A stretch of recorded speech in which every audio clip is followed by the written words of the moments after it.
Whether you're new to pool and practicing the basics, or a more experienced player performing drills to improve your shot making and positional play, the drill partner is perfect for you.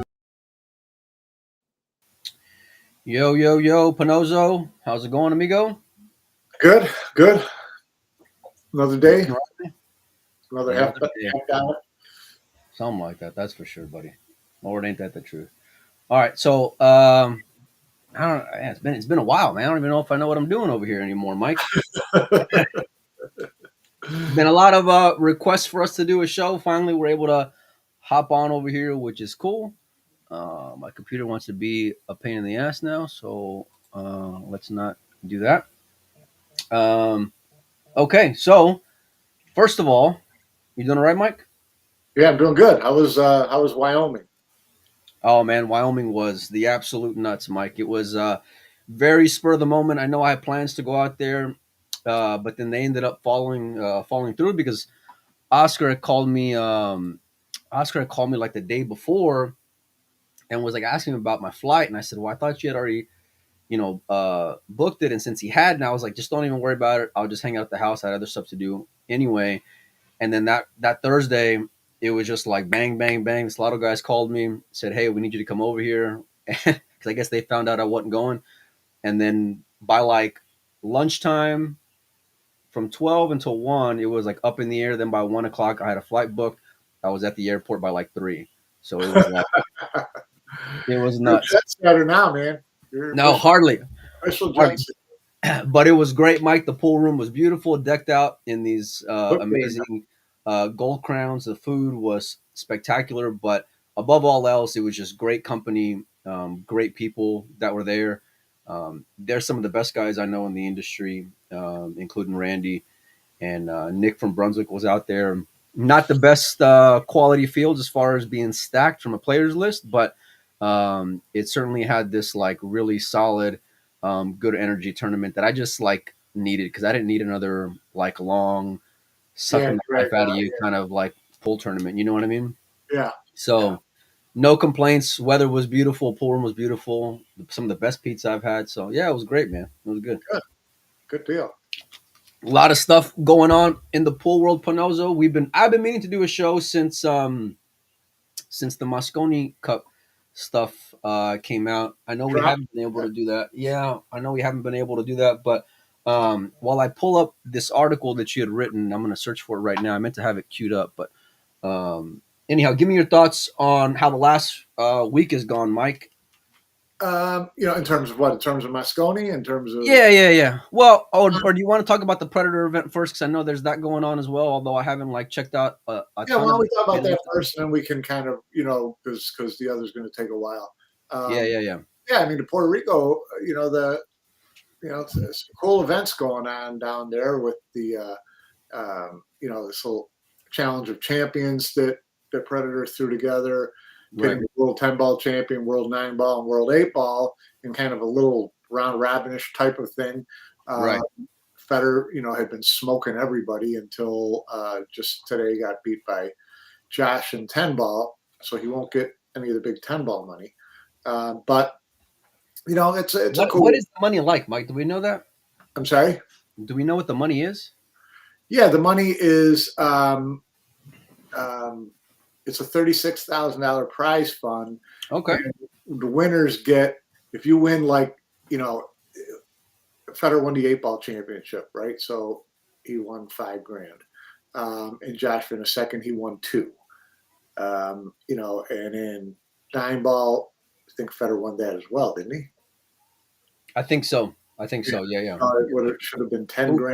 Who knows? And the runner-up was, $2,000. And the same with the 10-ball, and the grand final champion. I think what they do is the two players with the most points from the first 3 rounds of action play off, with the highest ranked player getting to choose the discipline for the last. What would have happened if Federer would have swept all 3? I know he lost to Josh, but there still would have been a runner-up, right?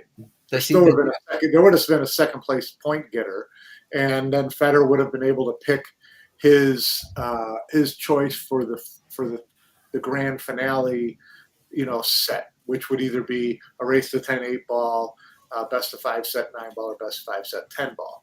So, it's a fun little thing. I mean, all of this is going on while they're playing a regular tournament, right? While they're playing, Couple of Mike. Yeah, a 10-ball event, and the women are playing 10-ball, men are playing 9-ball, correct? Yeah. Yeah. They had Scotch doubles, little Scotch doubles event as well. That was won by Kunlin Wu and Yu Han.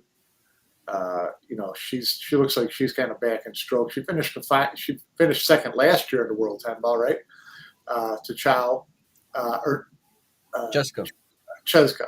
And so she looks like, she's been playing more because she looked really good so far this week. Well, she's been a monster for a long time. We just haven't seen her. Yeah, you could tell. There were certain times in the last couple times I saw her, you could tell she's kind of. I think she's had a kid or two. She's, she's not as dialed in as she was in her heyday. That's for sure. Well, kids will do that to you, Mike. Lord, don't I know it.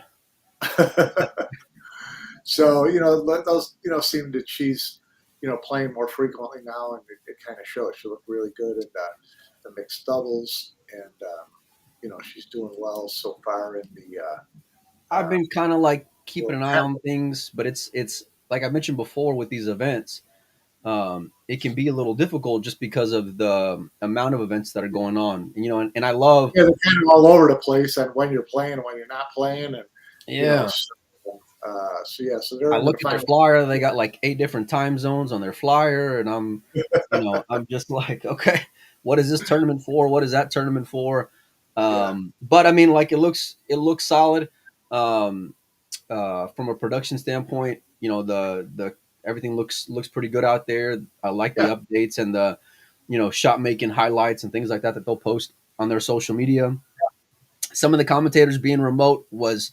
Again, I didn't watch a whole lot, but was a bit of a challenge. It looked like with just some guys like talking on top of each other and maybe not paying attention at all, like I heard earlier. But all in all, I mean, it's been interesting. Some of the stuff I've been checking out was obviously the Challenge of Champions because that's a little bit different twist. It reminds me of like the ESPN stuff that they used to have, and I like focusing. And I love the fact that they use the 3 guys who have won.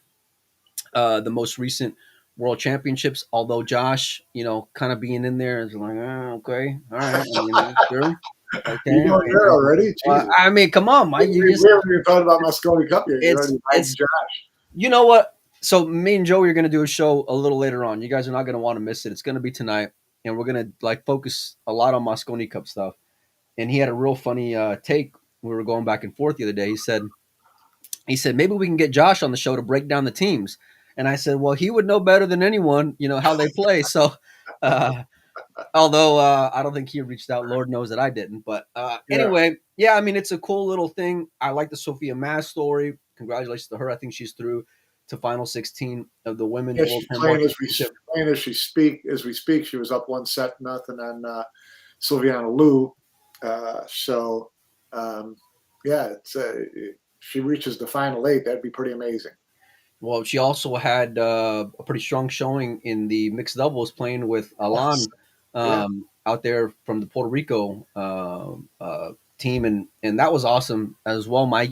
Just like you, we both appreciate good stories and Sophia seems to be playing her heart out. And she's had really, really strong consistency over this past, 6+ months. Yeah, she's really strong. She's kind of taken her time to get to where she's at. She didn't rush into it, and you didn't see her at every WPBA event, in the past year and a half, whatever. So she's kind of taking the steps one at a time, and she's playing great. She's such a talent. Yeah, what I love, Mike, is like seeing these players who make that transition from like being good junior players and it's a cute story to like being strong contenders. And that's what she's turning the page on right now. Yeah, that's a big decision to make. So are you gonna really chase it? Are you really gonna go after it, or was this something? Was this your high school soccer equivalent. Yeah.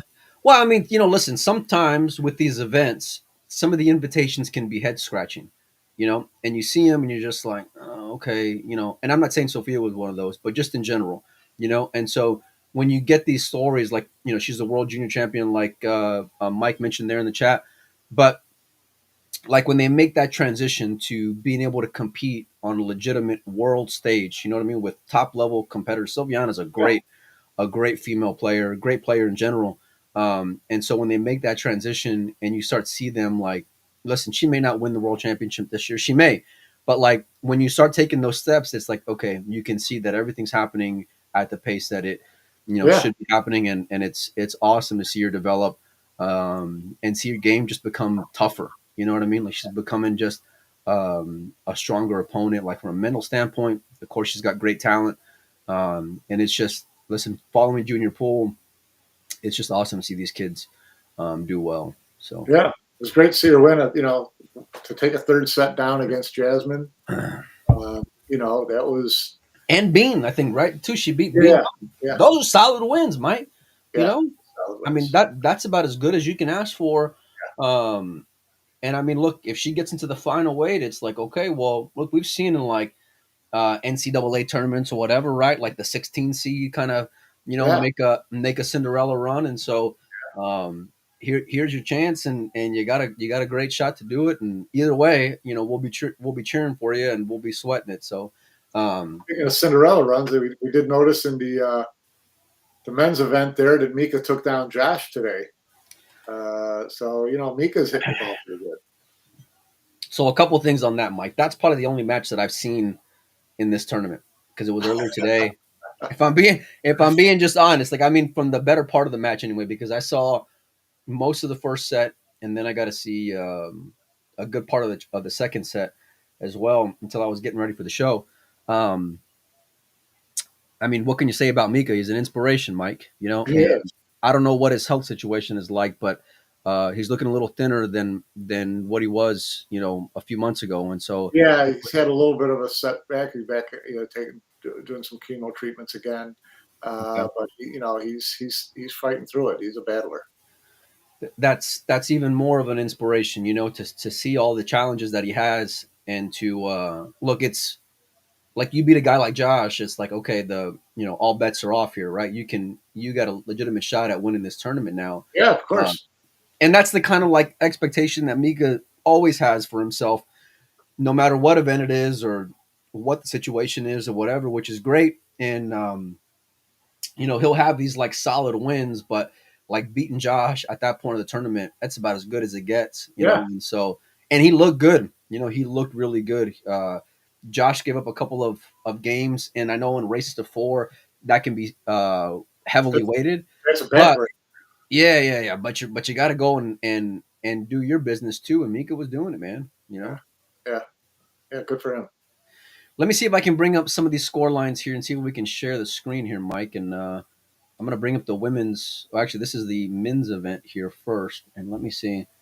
Technology can be a little difficult at times for me, Mike. So just bear with me here.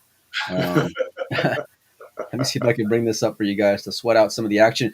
You can check out probilliardseries.com where you can check out the live score, and they do a good job on there for keeping everyone up to date. Wukun Lin defeats Nam Pham 2-0. Albin 2-0 over Jesus. Mika the 2-0 win over Josh Filler.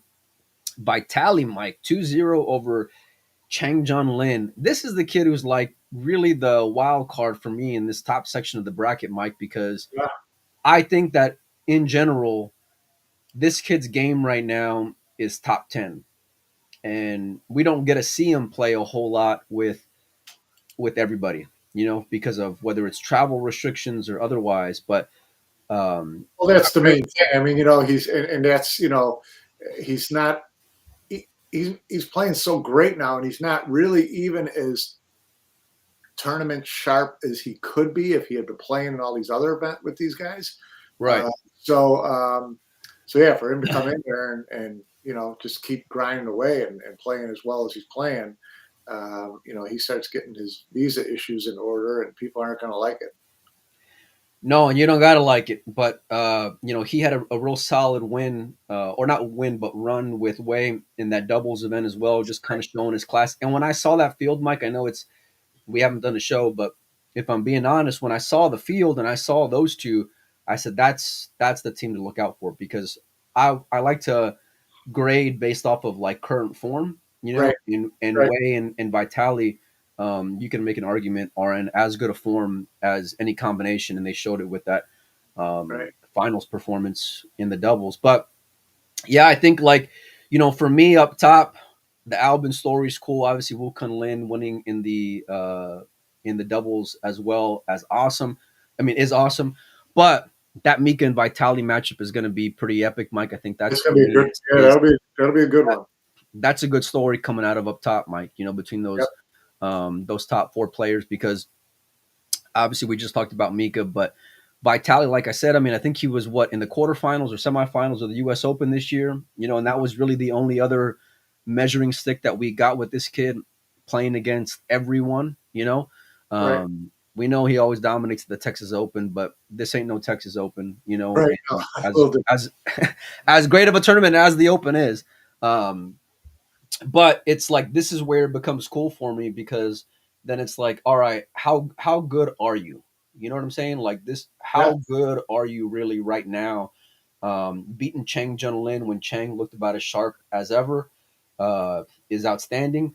If you can come out up top, which if I were to go and rate between Wu, Albin, Mika, and Vitali, like who I like, if I'm taking out like just the history and your resume, I got to be honest with you, Mike. I might rank Vitali number one.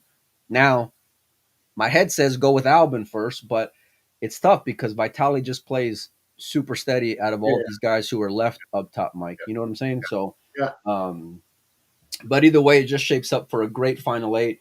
Kid's got a good opportunity, and so I can't wait to see that matchup. I don't know when it is, Mike, but yeah. What do you make of the Josh thing, though, Mike? Getting out in singles, not really having a ton of success with that Challenge of Champions. What do you make of that match, or of where You he's know, at? I'm sure Josh would say, it's such, at this level, it's such a crapshoot what races the floor. Right, Where if you and make a mistake, he's been known to like not love the Predator format per se, or yeah, Pro Billiard Series format, right? yeah, So I don't know if that has anything to do with it. Obviously, it is a lot more of a gamble. Although if you talk to guys like Fargo or whatever, they'll say it's basically like the same type of race, but it feels different, Mike, and the players. Um, I know they say echo. numbers don't lie and all that stuff. It's different. It's different. Yeah, yeah, it is different. It is different for sure. I agree with you there. Down below, Mike, the bottom half of the final 16, Demetrius defeats Dennis Grave 2-1. Yeah, Better cruising along. Kazakis defeats Aloysius Yap 2-1. right. And Carlo wins 2-0 over Jason Cruz. Are we on a one-way train to get Carlo versus Federer in the semifinal here, Mike? That's a would be a nice matchup. Yeah. It would be. It would Just be in for sure. case they haven't played each other enough this week. Yeah, no kidding, right? Yeah. Well, I mean, look, you always say, and the Pro Bird Series said this for a long time. It's like, despite how gaffy it is, although they'll never admit it, the cream tends to rise to the top in these events. But then you have like every so often where, like a Lucados, for example, he's won one of these events before as well, Mike. So Yeah. uh, it's kind of a surprise him being here. But then when you think about where his consistency has been at, it's kind of not as well, you know. Yeah.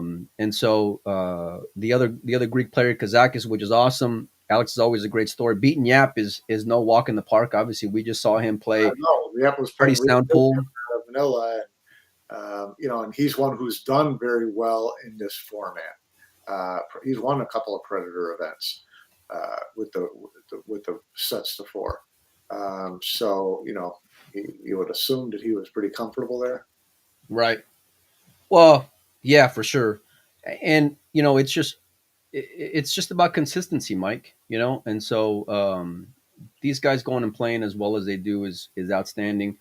Like I said, these events have kind of been difficult because there's just so much going on. Like one day I tune in and it's Federer and Filler, and the next day it's like it's Filler and Carlo, and I'm like, cool, they should be playing whatever other discipline, and then it's like, oh no, that's the first round of the men's event. You know what I mean? And I'm just like, what, like the fuck is going on over here? You know, and so that part of it can be a bit of a challenge at times, but either way, we got 8 players who are left here in the men's open event, Mike.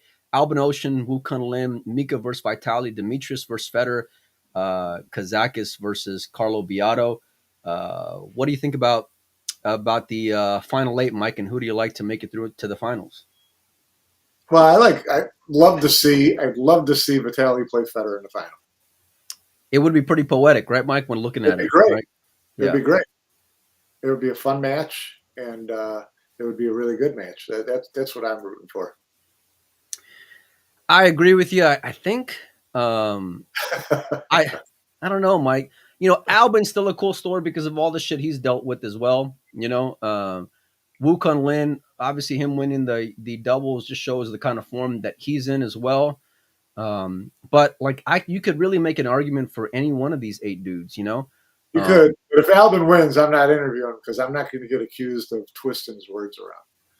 Well, you know what's funny? Okay, so let's talk about it for a minute, Mike. Since you went there, let's just talk about it for a minute. So we saw let me see if I can turn this shit off here. Hang on one second. I'm gonna turn this off for a minute. And we're just gonna cut saw that left turn coming, did you? No. But I love the transition. Transition's always good, buddy. So we saw I got it from Absolute Pool. Yeah. Posting the quote based off of an interview that Albin did with an Austrian news publication, if I understood that right. Yeah. And so basically he says that in that quote, and I'm paraphrasing here, but I think it was something along the lines of WNT being a dictatorship. And, yeah. And so and what was the other thing this, because it was like 2 points in there that were and then he also said that it's the B team. Okay, so let's start there with the B team, because that's a little juicy right there, Mike. The B team. You know, he did come back and say that he was misquoted on. You know, he said I told him this isn't a dictatorship. You know, so they shouldn't have these kind of rules. So you know, if that's indeed what he said, then the guy was a little fast and loose with the requoting him that way. But he didn't back off the other statements of you know, it being the B squad out there this year, and also of him having been invited, been told that he would get one of the wild cards. So he didn't backtrack on that either. Hey, what clarify what you're saying there at the end, Mike. Well, what we're saying is that he kind of intimated that he had been kind of told on the side that he was probably going to get one of those wild card spots, and then it wasn't available. So the assumption is for the Moscone Cup team. For the Moscone Cup team. So the assumption is that, you know, if you infer something from that, you would infer that Jason must have said, you know, listen, if you're available, I'm going to pick you because we played great together last year. And then at the end, Jason didn't pick him, and Al probably thought Jason was told not to pick him. Right? That's kind of the natural progression of the cynical side. Look at here we go. Here we go. Well, no, but it is, right? Is that what happened? I have no clue. Haven't heard that from Jason. Haven't heard it from Albin. Haven't heard it from Matchroom. So, but just the way he said it in that interview, it kind of begs the question of, okay, who told you, you know, you were going to get a wild card spot? So that was one. Well, it would only be one person, right? Like you said. Well, no, I mean, it could all. I mean, someone at Matchroom could have said you're probably going to get a wild card spot, so keep that weekend open. You know, who knows? So I don't make any assumption on that, but you kind of, you know, draw your own conclusions. Then as far as the B team comment, you know, he said, you know, well, hold on. I want to dissect this as much as possible here, Mark. So I don't want to jump on to the next point here. So Albin, when I reposted what Absolute Pool had come out with that quote, I talked to Albin. He pretty much said the same thing. Hey, listen, I talked with this guy from the newspaper it was a long interview, and he picked out a certain number of things, and he wasn't happy with the way that he was. That's the way interviews go. I mean, let me just jump in. That's the way interviews go. You get as much information from somebody as you can, just because you talk to them for half an hour doesn't mean you're going to write a 5,000 word piece. There you go, Mike. Stick up for the journalist here, Mike. There you go. Well, it's the truth. I mean, you interview someone for a long time, and then you pick out the pieces that you want to use for your story. And sometimes that can make it seem like it was taken out of context. Sometimes it is taken out of context. So, that's the way interviews go. So, pull up your pants and be an interview subject. Well, I like the fact that he clarified it. You know what I mean? That's like he wasn't afraid to come out, and he didn't have a public post about it, but he went and talked to I spoke with him, and then I think he spoke with that gentleman from Absolute Pool as well, because he came out with like an updated post as well. So, that's pretty good. For me, that's good enough. But on the subject of the wild card, like, do you think that he was told that that he's in good shape to get a wild card, Mike? Do you believe that? Yeah, I believe that because I think we all know that if he, in a perfect world, Jason being captain of this year's Moscone Cup team for Team Europe, would have loved to waltz into Florida with the same team he's had the last 2 years. Who wouldn't? I mean, they drummed the U.S. 2 years in a row. But we talked about Albin not showing a lot of form lately as well, Mike. You know what? He wasn't even on the radar 2 years last year before Hanoi, right? He wasn't on the radar at all before Hanoi. Right. So, but he's got the experience, and in a race to 5, in an environment that he loves and thrives in, I would say that he was probably a pretty good chance of being a wild card selection if it got to that. So now, who told him? I mean, you would just kind of assume it was Jason, but it could have been something in passing halfway through the year. Listen, we'd love to get the old gang back together, and if I've got the opportunity, that's what I'm going to try to do. It could have been something as simple as that, or it could have been a promise. I have no clue, and we probably won't find out. But that's there's no chance we find out. That's the way you read it. Look. So David takes the spot of Filler, right? Once Filler gets out, because David was next up on rankings, and then Fran gets the last wild card, right? Yeah, so David's like your pet dog at the edge of the table, just waiting for the crumbs. He's not leaving that room. I just want to get some of his good luck, Mike, is what I want. You know what I mean? Well, but you make your own luck, right? And he does. And David works his ass off to get there.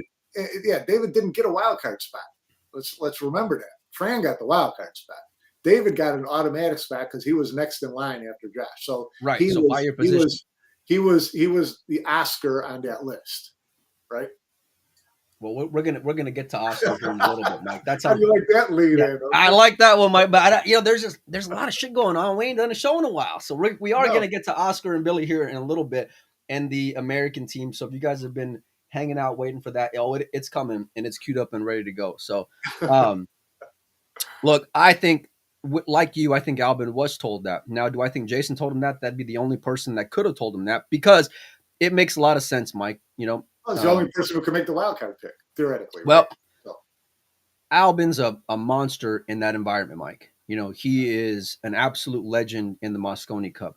He's like what Darren was all those years ago. He's got a lot of success. And do I think that, listen, Fran's been playing solid, but do I think that Fran this year has played good enough to overtake what Albin's resume is in that environment? Especially given the fact that Filler is out. Because for me, the fact that Filler gets out, I want a guy who's just proven, Mike. You know what I mean? I want a guy who, if I'm Jason, who I thoroughly can depend on. And while Fran looked good in the Moscone Cup, he hasn't looked Albin good in the Moscone Cup, Right. And Albin's not even close. Yeah, and so I think that's where, for me, his stock just rises that much more. What are you saying in terms of this invitation being put out there and then pulled back? Well, if he's saying it, Albin doesn't give a shit anymore, because the opportunity to go and make that money was already gone, right? Because, so he's got no reason to lie, is what I'm getting at. No, I'm not saying he's lying at all. Yeah. And so if he's truthful and that's what happened, I think there is some truth to it, but I think that there's there's this whole as much as these players compete with one another and whatever, there's this like everyone knows you don't ruffle the feathers a whole lot, you know, and so I think there's certain things that players know, like, hey, I'm not afraid to say it publicly, and then I think that there's other things that players are like, I'm not going to go there, you know, go get it from somewhere else, and I'm sure you've come across that from talking with players as much as you do, you know, and so and I get it. Don't bite the hand that feeds you to some extent as well, but Albin saying that, I'm sure he was told them, and it's not like it's not disrespectful to anyone. It's not a big leap because, like I said, Albin is unreal in that environment. Mike Albin is absolutely a treasure for that European team, and like I said, him being so consistent, dependable, reliable, like a just the epitome of what a competitor is, and being able to handle the pressure. It kind of reminds me of like no, there is no comparison for me. You know, it's like Albin's kind of in a class of his own. You know, he really is. Like he may look like super steady, but he does feel the nerves. But man, he comes whenever it's time. Like that's the bottom line. You Yeah, know, no, he and does. so I mean, we've seen him, want to break his cue and storm out of the arena. We've seen him miss shots that you can't even, you know, you can't believe what he misses and what he does. So, yeah, just yeah. it's just this whole Moscone Cup, especially for the European team, well, and for the American team for that matter, it's just been an interesting twist after twist after twist. Well, Um, here, let's go back to what you said about Albin and about players not wanting to ruffle feathers and things like that, because yeah, Albin kind of addressed that in his quote, where even his when he said, "This is what I really said." He said, "You have to keep your mouth shut, but it shouldn't be like that because it's not a dictatorship." So he kept addressing that. You have to be grateful and keep your mouth shut and all that type of thing. So I think what his big complaint is that with the matchroom setup, players have talked for years about there's favorite little clique, there's the favorite players. You can't say anything bad, and I think Albin's not he's nobody's lapdog, right? And I think that's what he I was. like that about him personally. Yeah, I think that's what he was saying. I'm not going to be a lapdog to do, and I think maybe that's what he felt like he had done when he put out his initial quote about not playing any WPA events, and then realizing he kind of got sucked into going down the street he really didn't want to go down. So, I respect him for that. I mean, that's but yeah, but then you can also say that he's also playing the other side of the fence and just kind of coddling that predator relationship as well, Mike. Nothing wrong with that either. No, I mean, look, it's business at the end of the day for him, and he's his own brand. So I get that side of it. Look, there is some truth to not pissing people off. There just is, and so now whether or not you don't go out of your way to do it, but there is that fine line between towing the company line and being a lapdog. And yeah, for sure. I think that there's a lot of players who think that it's chosen few, favorites, whatever, that get played in a lot of the matchroom scenarios. And I don't know. Usually the ones who are like that have performance behind them to back up their standing. So what do you mean, Mike? Well, I mean, it's not like they, like the 44th ranked player always gets into these invitationals with television. Otherwise, you'd see our buddy Oy in every event. For a while he was, right? Well, he's a premier player. I mean, he's been in PLPs, he's been in World Masters, he's been in World Schools, he's been every invitational Albin's played in it, and for a reason. And so, look, to me, because it could come across as like sour grapes, right? To some extent, not being picked, and maybe you thought you were going to be picked, but then you can argue, does your performance this year warrant getting picked? And so that's where about Albin or Oscar. Well, insert said situation, I guess. Mike, plug and play. But look, that's what I was saying earlier is that Albin is just, he's proven, right? Like there's no denying what he's been out there. And so I think like that for me just far outweighs everything. But look, there's a lot of other factors to consider. He didn't do himself any favors with the way that he's played the last couple of months, you know? And so that's kind of on him as well, Yeah, you know? yeah. And so pissing people off and saying that, hey, they're going to snub you, whatever, like, look, you kind of open that door to them doing that anyway, especially because look, he's been around that block long enough to know what it's like, right? To be on that part who's in that clique, so to speak, versus maybe now where maybe he might be on the outside of that clique, you Yeah, know? no, there's no doubt that he was in that favorite group for quite a while. For sure. I But mean, again, Mark, he had performance to back it up most of the time. well, that's where So like if you play good pool, you like they can't deny you, you know? If you're doing everything you're supposed to and you got performances to back it up, they're gonna market the hell out of you and they're gonna push you and you know, it's par for the course, Mike. yeah, So I mean, look, on the other side of it, that B team comment, look, I hate to say it. No, I don't hate to say it because it's the truth. It's their fucking B team. Okay. It is their B team. And I don't mean that it to anyone to disrespect anyone in particular, but as a unit, we've talked about it in years past that man, this may be the greatest five that's ever assembled with the European team. And Albin was a part of that every year, right? For those few years, whenever we talked about that. Where there's a lot of question marks about this team going into the next few weeks, Mike. You know, and so while I think they're going to be better than they were in Manila and a lot yeah. more inspired for sure, um, it's Yeah, they're you vulnerable for sure. There's no doubt. There's no doubt that this is that you look at this team and you think we got a shot, right? well, but it's by their own standard, like it's by that European standard. Because I think personally, I think they're still better than the American team. I do, but it's by that European just monster stature that we've seen year in and year out. It is their B team, you know, and so Here's I don't disagree with you, but here's what I'm going to say about that is that this is, and we talked about this once before. It's kind of like full circle with what used to be the case with Team USA. Team USA won every year.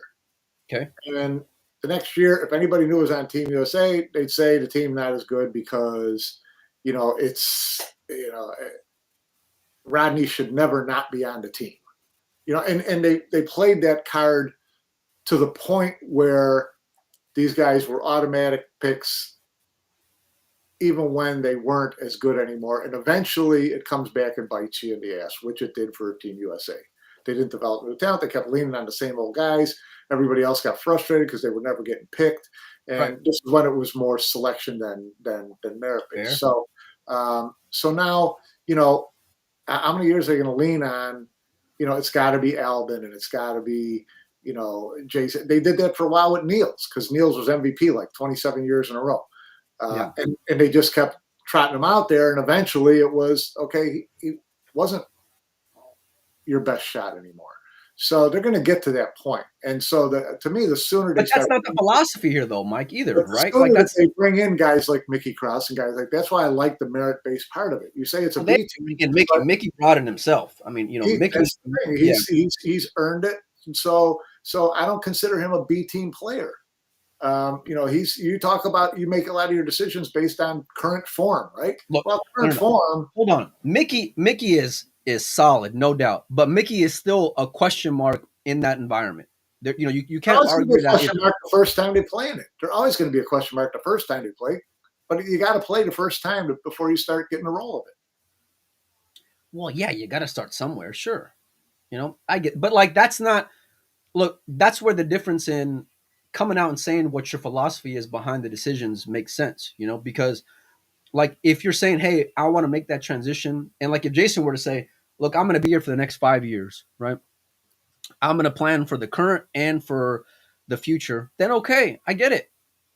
I get it. But there's also something to be said with guys who are proven in that different exception of a tournament because it is, and a guy like Albin just is different.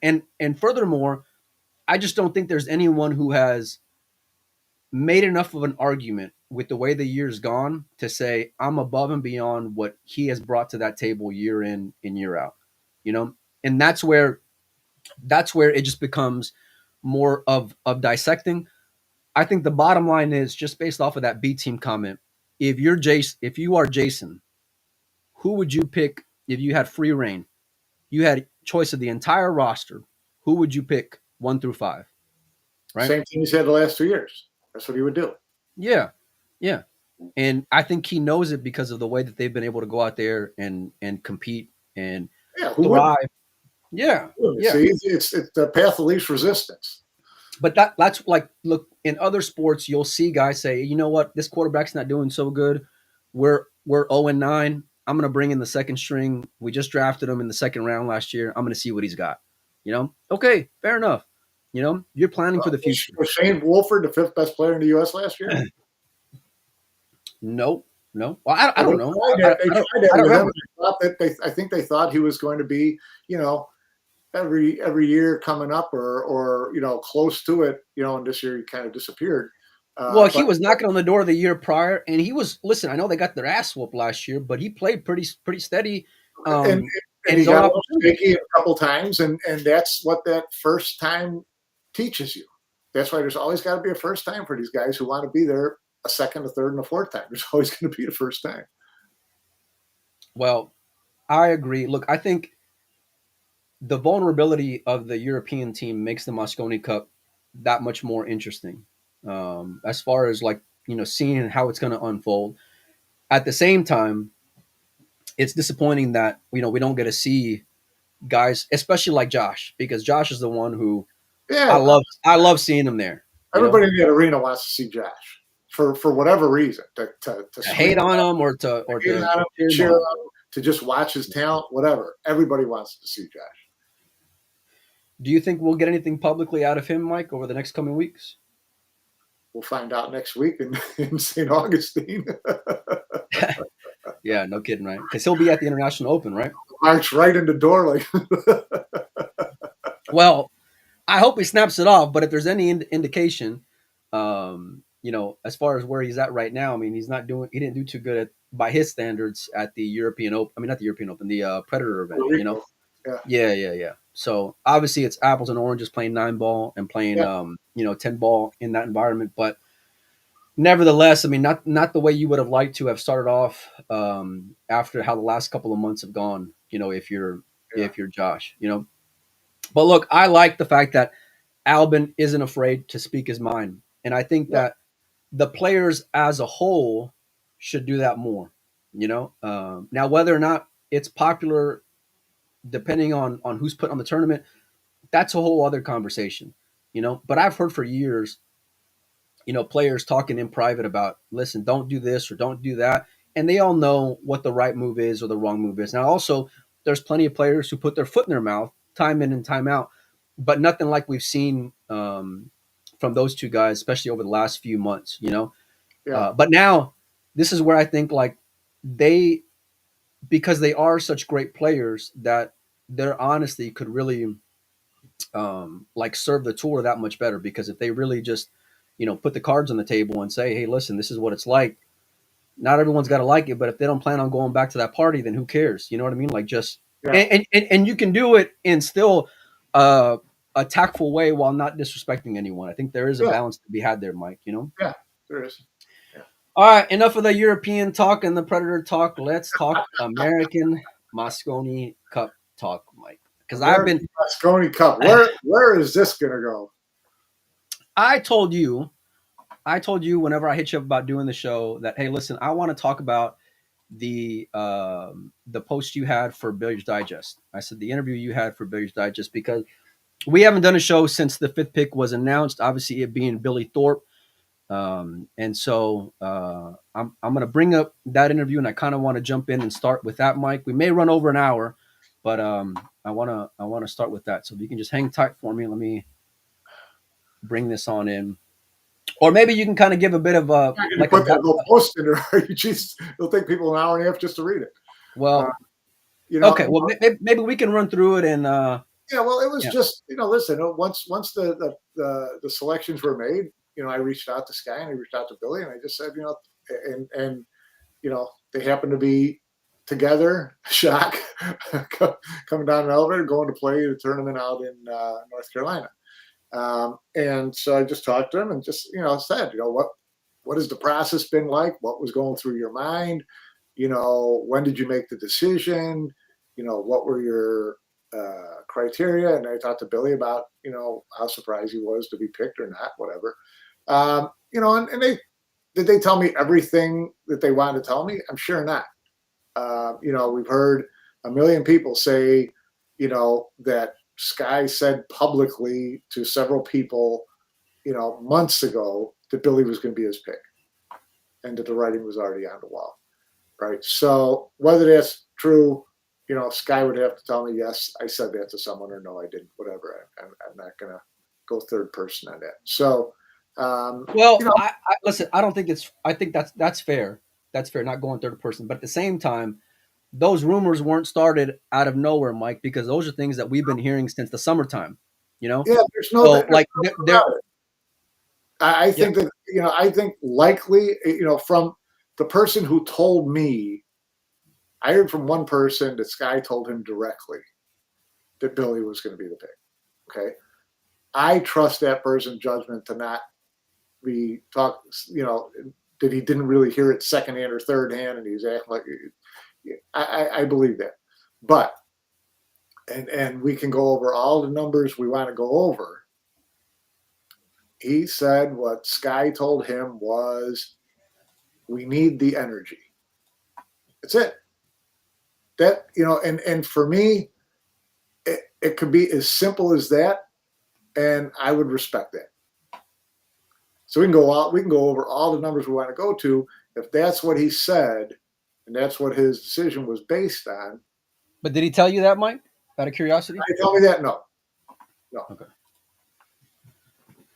What was the reason that he gave Mike, or maybe when that decision was made?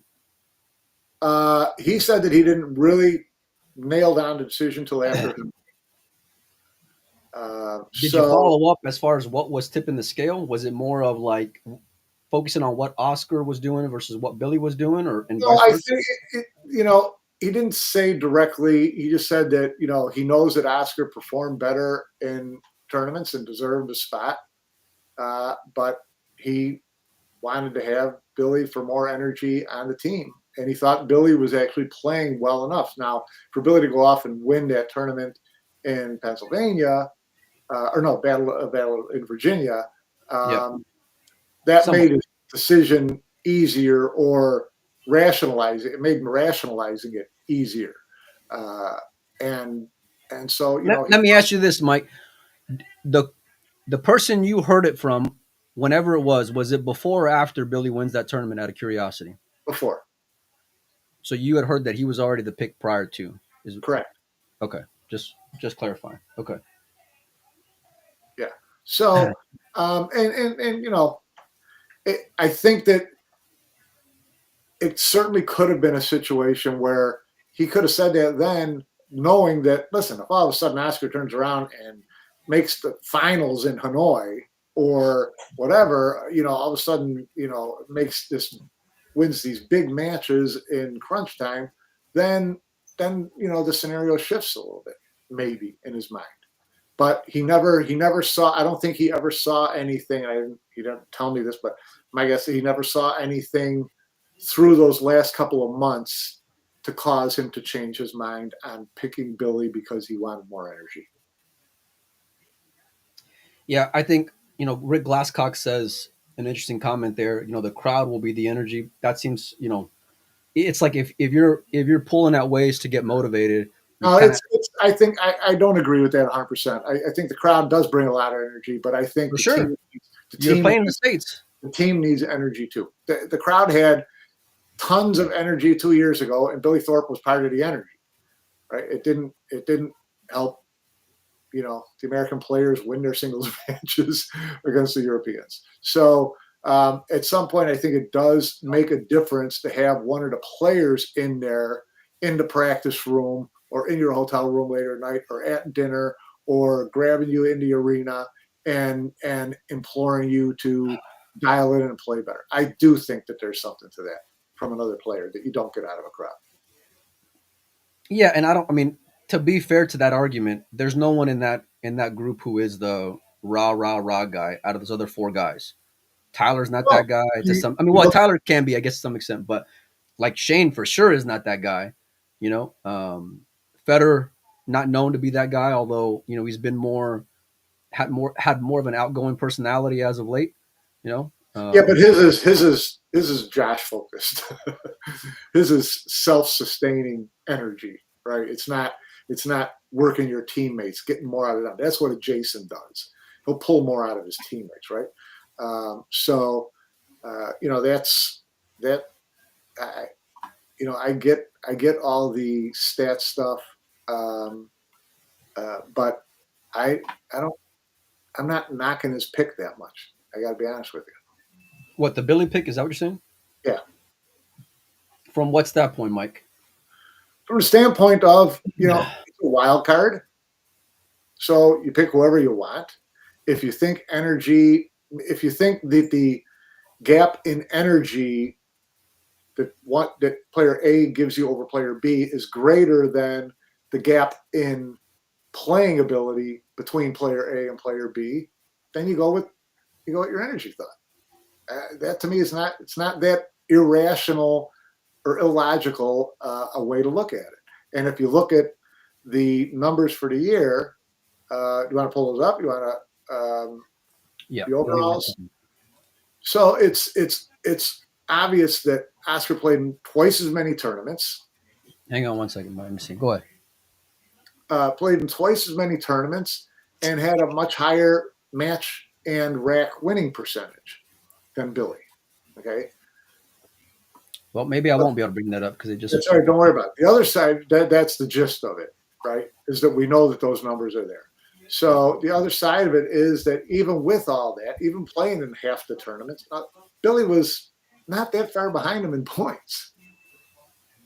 So it was a discrepancy in their level of play for the year. Now, we did put together a graph of, or we didn't, Richard Walker. Well, Richard Walker put together a graph of who they beat during the year.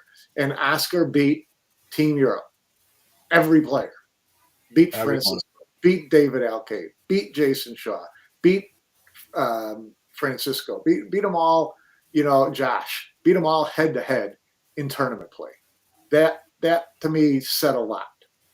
That said a lot. But again, was that discrepancy in play so much greater than the discrepancy in what you want to get out of your player? And that's a decision that you make because you're the captain. You get the chance to make that decision. So that's what the wild card's all about. You want to leave the wild card out of the equation, you finish third. No, I mean you can't argue that, Mike, right? Because if you take the decision out of somebody else's hands and it's up to yours, it's up to you. I get that 100%, and you can't argue because that's the way that Oscar was on Tyler's butt, the whole second half of the year and just couldn't get there. And not for lack of trying, not for putting in some great performances, but didn't get there. Yeah, I mean, look, I think that discrepancy in performance for me was a lot, and everyone knows the relationship that I have with Oscar. But just going back into you talk about recent form, Oscar beating Fran on the TV table at the U.S. Open comes to mind. And it wasn't like it was a scrappy win at all, because Oscar dominated in that match. Oscar dominated on that TV table. And I guess what's as close to, it's not that environment by any means. It's not the Moscone Cup, but just as far as from a tournament play, being in a pretty big spot. I think that was in, was it single elimination, Mike? At that point, I want to say. I think it was. Yeah, I think it was. Now look, Billy made up a lot of ground with the Battle of the Bull win, and we talked about all year long. Look, it's not about how you play throughout the year. It's about how you play in October, right? We've seen, and you can look at any sport and use that comparison, right? Baseball comes to mind when you can have like a wild card team go on a deep run. Yeah. I think that given everything that we had heard throughout the year, is what it wasn't any surprise, you know.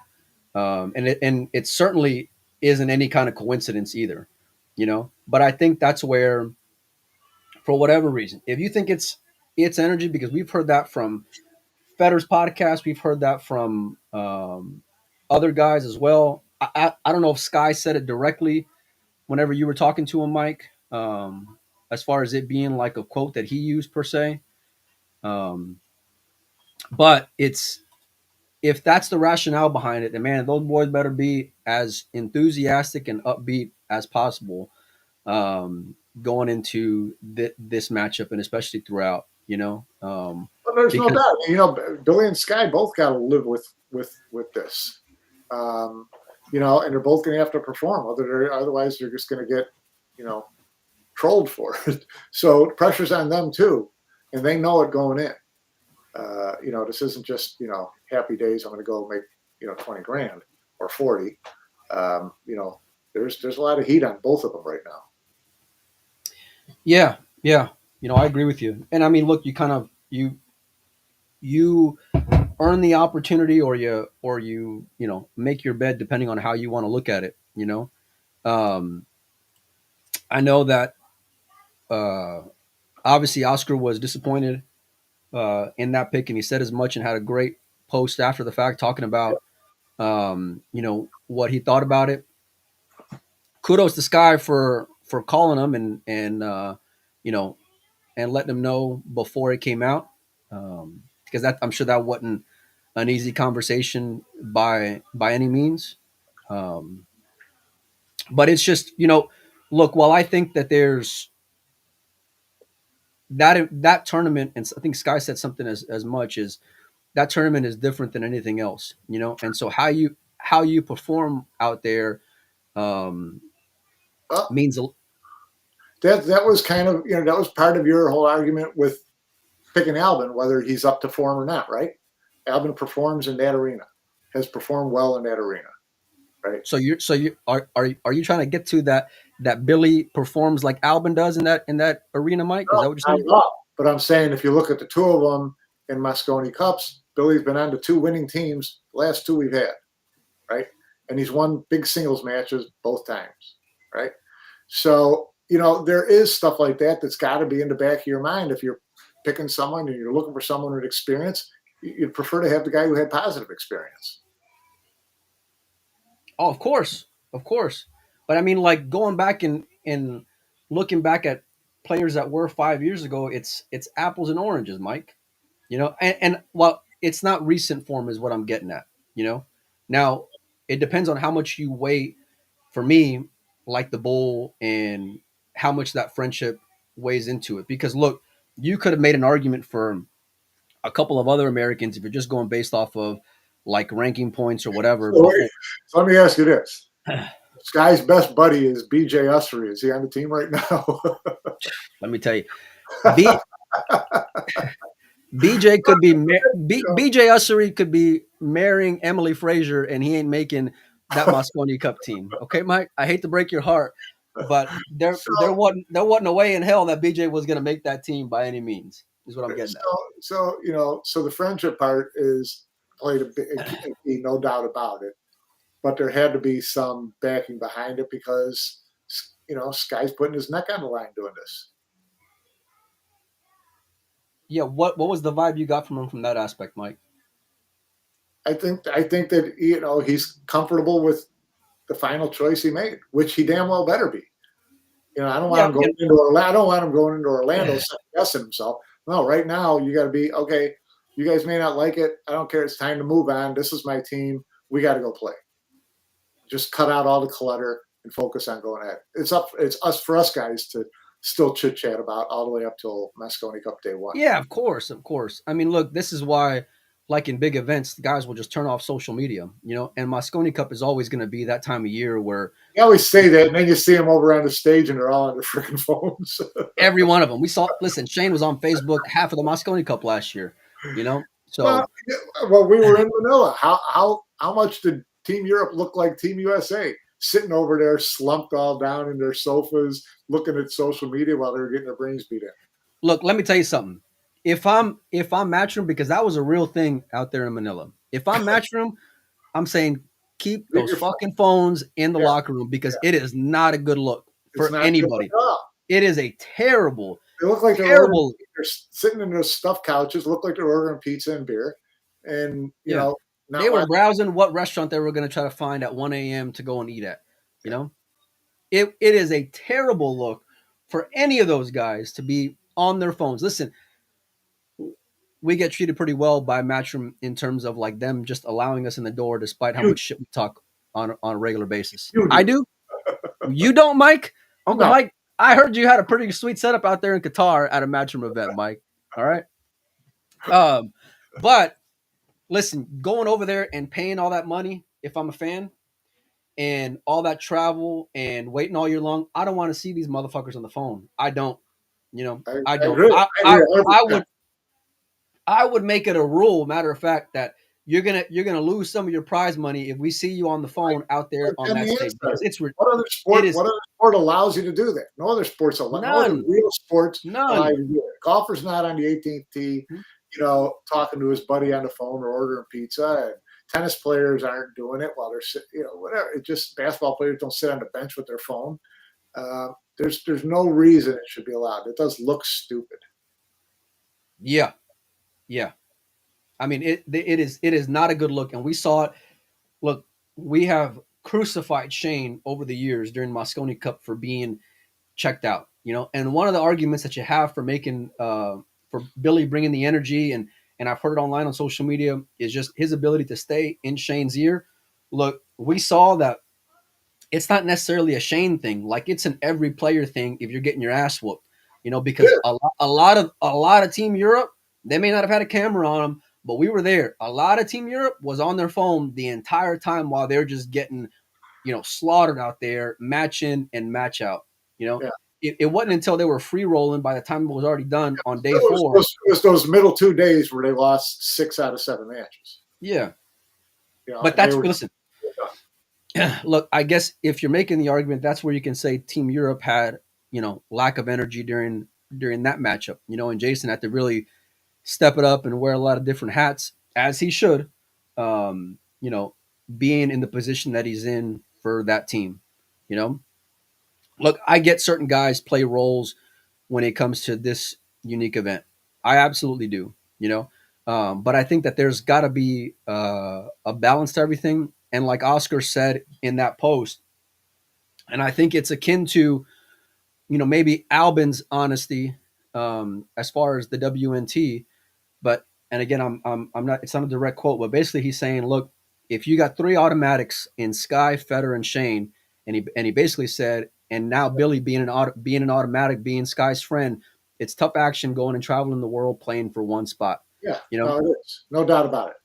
And so you can't sell these guys on going and playing or traveling just to try to get that one position, because then you can have a whole argument as to what it's based off of versus whether it's intangibles or.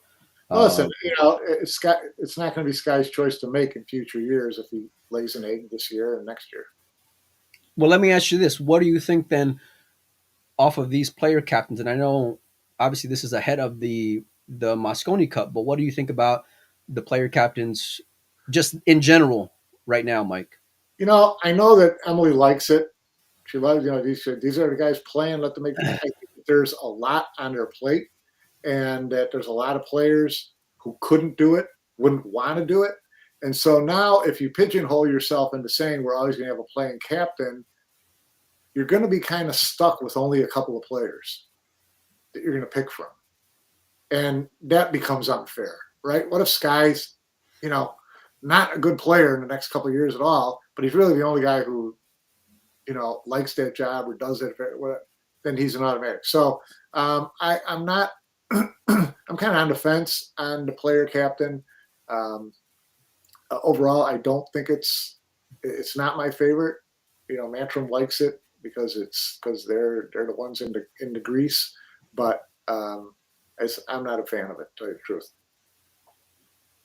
I think like a big part of the American success those 2 years that you brought up earlier was the captain. and that being Johan. You know, and he pissed off a lot of people, on in that team, whenever he was in that role. You know, and I think that certain people just have to be taught and coached differently. You know, I don't think you have to really. The Europeans, to me, have a different mindset. You know, they go after it differently. They train differently. They take it seriously to a different extent. And I think their approach is drastically different. But because they've gone through that boot camp so many years, you know, and I think that in those years where maybe they took it for granted, they lost. Right? We saw that in the end of Shamat's tenure, being a European Moscone Cup captain, and there was lots of talks about, you know, what that locker room was like, and it was all, you know, laughing and joking and really lighthearted while you're over there losing when you had no business losing. I think they were like 3-1 favorites at least both those years. So, but yeah, I mean, you know, I don't think Sky is that guy to crack the whip on anyone. I think that this Moscone Cup, look, you can't argue what Sky brings from an intangible standpoint, because he has been that leader, whether off of the record or whatever, however you want to phrase it, Mike. You know what I mean? And Sky has come clutch. And I think that if you were to go and pick players like anyone on the roster, you don't got to get too far before you pick Sky. I don't give a shit where he's at when it comes to rankings, you know, because I've seen that guy in that tournament come big time, come clutch. So, like, do I care what he did at whatever it is, the UK Open, to decide if I want him on the Moscone Cup? No, I don't. But because he's not the same as everyone else, you know, that's just not the way that life is, right? That until proven otherwise, at least, right, Mike? Right. So, but you know, it's that playing captain is interesting, especially when you have it when you have a year like this. I think that's when it kind of takes the spirit out of it, in terms of, are you picking your buddy versus are you picking someone based off of like how the year has gone? Because then, like Oscar had said, look, if he's not going to travel, I would be, if he's not going to travel as much, I'd be interested to see who else, as far as Americans, kind of have that same philosophy. Like, yo, it's tough action. I don't know if I want to fade all that for the sake of trying to get one, if this guy's going to be the captain of that team, you know? Right. And so, and you can only imagine that how it'll be like if they win. And if they win, it's all good, because then it's, you know, hey, the pick was great, and you know they're going to come back with the same team next year. But when you talk about development and how you plan for the future and all those things, and the Americans need that by far more than the Europeans, because that pool is just not as deep. You know what I mean? So Well, it's like, how much seasoning are these guys going to go and get with the best you know, with the best players? we're making this whole argument like the only reason anybody goes to tournaments around the world is because they want to make Moscone Cup. Okay, now if you're trying to be a top pool player in the world just because that's your goal, you're going to find a way to go to these tournaments and play. And if you start playing well enough, you start getting points, you start thinking about being on Moscone Cup. But to think that every player in America should say, well, I'm not going to bother going to any tournaments overseas because I can't make Moscone Cup, that to me doesn't make any sense. Are you in this to be a top professional pool player or not? So Moscone Cup. I hate to burst your bubble, Mike. They're in it to make the fucking Moscone Cup. That's why they're doing it. It's the Super Bowl, Mike. It's what everyone has dreamed of their entire lives. All of these guys. Nobody wants to be a world champion. Well, according to you, my world championship wasn't a whole thing to go and hang your head on for a lot of years. You know, yeah. I guess now there is when it comes to a prize money standpoint. But like, listen, that's always been their goal since they were a kid. You know what they watched for the first time? You know what got them hooked into pool was the Moscone Cup. That's what it was. That was the one that got them like, man, I want to be in that. I want to be good enough to play in that. You know, don't get me wrong. Like, there is prestige and all these things. And I said, there's nothing greater to me, and I'm more of a diehard, you know, than being a world champion for sure. But like, you see, talking with all these guys, you see the light in their eyes whenever they talk about the Moscone Cup. you know? I get, And I get all that part too. But if you know, if your And aspiration by is the way, it is a losing proposition because you're spending world, a lot more than what you're gaining to make that team for the most part, unless you go and go deep and snap off one of those major events abroad. right?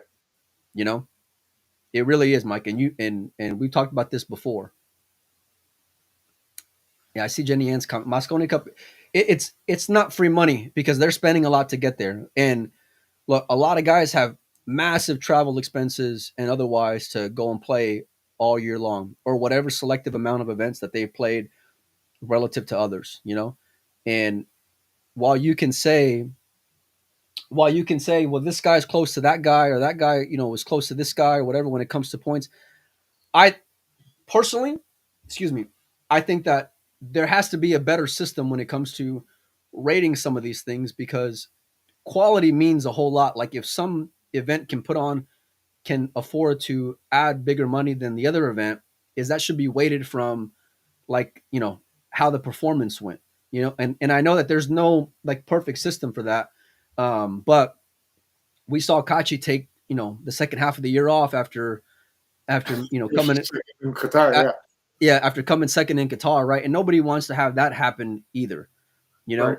so like I guess like we want it to be a race throughout, and so when things come up where it's not a race throughout the year, it kind of it takes the spirit out of what that process is for me. You want to make Moscone Cup merit based 1 through 5? Um, no, because it's a TV show at the end of the day. I don't. And look, I'm not saying that I got the fucking answers because I don't. You know what I mean? I'm not saying that, but I also don't think that the way that it's set up currently is the way that it ought to be settled on either. Because if every second tier tournament gave away X amount of points depending on where you finished in that tournament, that'd be a little different. Not based off of, let's say that second tier tournament can add 20,000 versus 10,000. Does that make sense, Mike? You know, and I think by default, if the tournament had more added money, you would get a better field in there anyway, which would go and even itself out in the long run. But look, something like the World Championship and then everyone everywhere else, like, listen, we're already seeing guys say, hey, listen, we're backing off that WNT track because we don't know what's going to happen. We don't know the uncertainty. And it's tough to fade when you have things like that World Championship, Mike, Yeah. and, is that European pool that used to always be so deep is not going to be as deep when you have guys like a Mario He, whether or not they'll compete all year next year, or a Max Lechner, or an Albin Ouschan, So by default, these events are just going to be, I don't want to say watered down because they're still compelling and have their own great stories, but like it's not as good as what it could be, And I think that guys just want to know, like, hey, when I go into it, I'm getting into it with the best of my money as possible, without having to fade like Albin said, a dictatorship or cliques or whatever else, So Yeah, I guess I don't know. The theory behind regional events is allow people to earn those points towards Moscone Cup by not leaving to leave the U.S. to do it, right? yeah, So, so that that theory to me is that helps a little bit of what you're talking about with guys not being able to go to or not wanting to go to all the big foreign tournaments around the world. And so the guys on the U.S. team who did go to those, they didn't didn't pile up big wins and big money. So there's if you just play all these regional events in the U.S. for a well, year, they may not. I mean, like, well, hold on, because I'll stop you right there because there may like a guy like Oscar maybe didn't pile up the money, but when he traveled, he sure did pile up a lot of big wins, But the Scottish didn't pay the same as, you know, right? Right. whatever else. You can just insert any other regional American tournament, But by big wins, default. it's big wins that you're going after. According to you, it's getting however you need to get the points to Well, get on the how cup would you your whole year. measure it then, Mike? Because like I'm not look. This is where like a guy and we keep on circling back to it, but like a guy like Albin, what he brings to that table. I think like his consistency outweighs what maybe his year-long performance is. Hell, you could make that argument for Jason, Mike. Now I know Jason looked good in Hanoi, right? I think he lost to Copigny and in a big spot.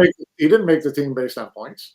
No, I know that's but it's he can come big time in that environment. We know that, right? No one's gonna say Jason's a bum on the Moscone Cup. No one's ever said that, because the guy is just Captain Clutch, and all those other, how he gets the guys fired up in the camp and all those things, Yeah.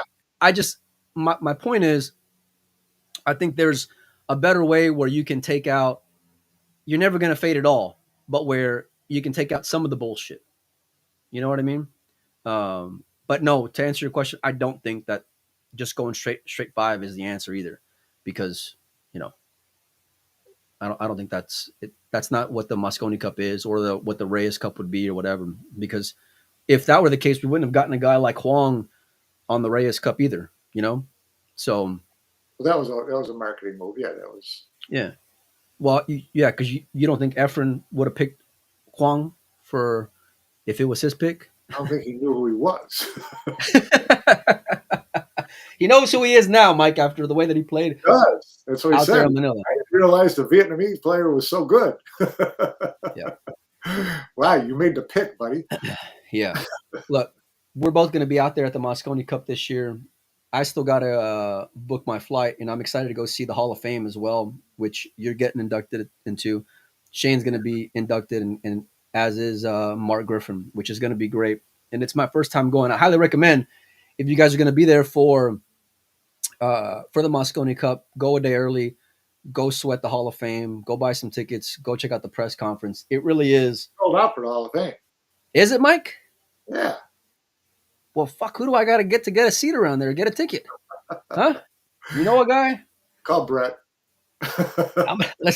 Listen, I may go and go through the air duct system if I have to go and sneak in there. We'll go Ocean's 11 on you if I need to. No, but it really is a fun experience. If you guys get to check out the Moscone Cup, it's like no other.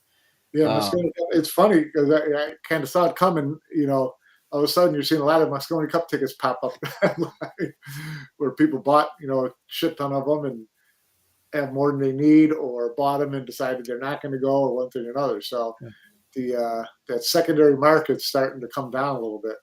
Well, let me tell you, this is how good of a friend I am to Mike, which by far, and if anyone who's a friend of mine knows that they're far better a friend of me than I am to them, which is, I don't know, it's not a good thing.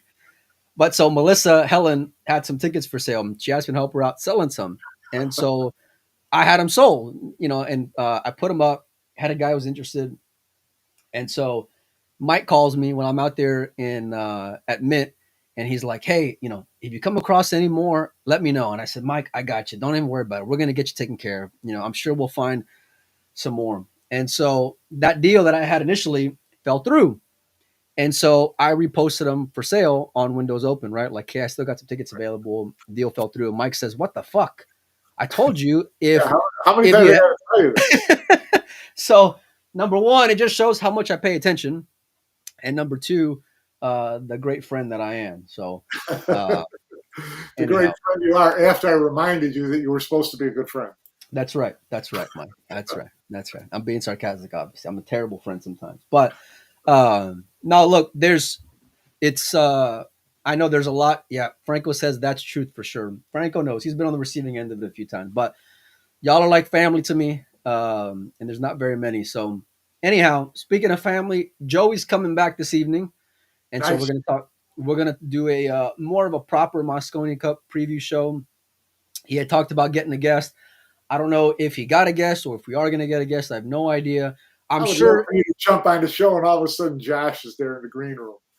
Oh God, I would get Josh, but Josh ain't going to come out on here. I wish he would, and I think it's because of the harsh opinion that I may have had about, everything a couple of months ago is why he's not,